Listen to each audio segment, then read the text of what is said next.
guys up here above everything, getting the best shots. And we even have our own set for the Dawn Patrol and the Late Break Show. And behind this door is where the webcast announcers are live all day. And this room is for the announcers who are talking to the people on the beach. But if you ask me, the best way to take in all the action is to drop in on the webcast, or if you're lucky enough, right here on the beach. Well, thanks, Rosie. How good is Rosie? She's awesome, isn't she? Yeah, does just a great job of bringing, she's not a surf specific. Yeah.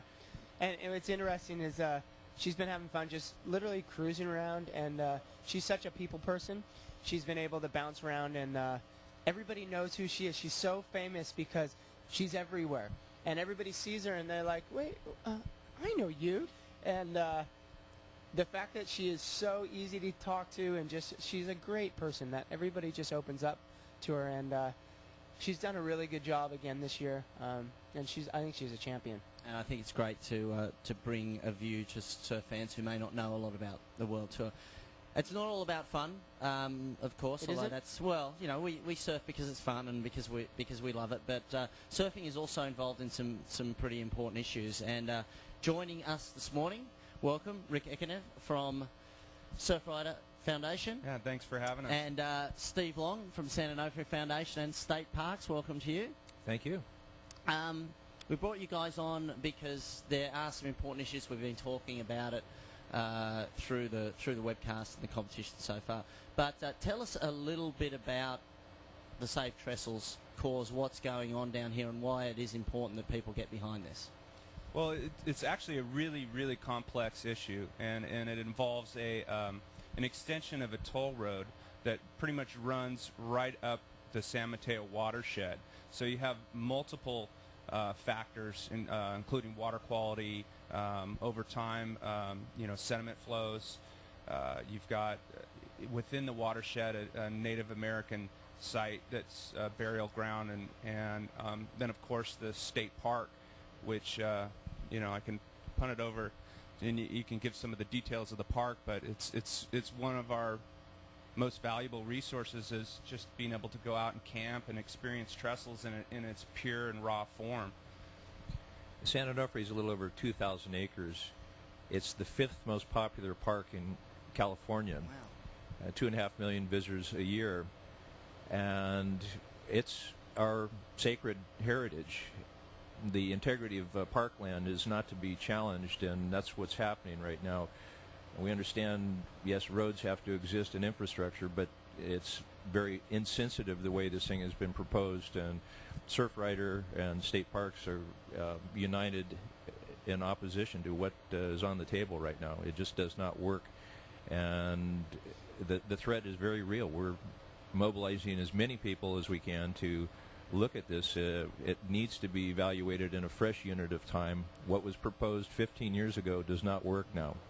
So it's a life or death struggle for this park, and 2.5 million people and growing each year are going to be distressed if they lose the aesthetic and the integrity of the park. Granted, the road won't be right down here on the beach, but the value to the person that comes here to recreate and become renewed, that's where the Department of Parks and Recreation, it's invaluable. You can't put a price tag on it. So again, Surfrider has been right out front. They're taking the political route. Obviously, as a state agency, we're limited in what we can and cannot say. We can educate people, and additionally, there's a new group that has sprung up in support of this specific park. It's called the San Onofre Foundation, which is a nonprofit. All around state parks, these cooperating associations come into existence to help support parks do what they cannot do internally. So we're excited about that. There are other issues that we'll touch on here shortly, but again, the toll road is the biggest threat here. Well, that's interesting you say that, because a couple of things that come to my mind when I think about this battle is that we like it the way it is, right?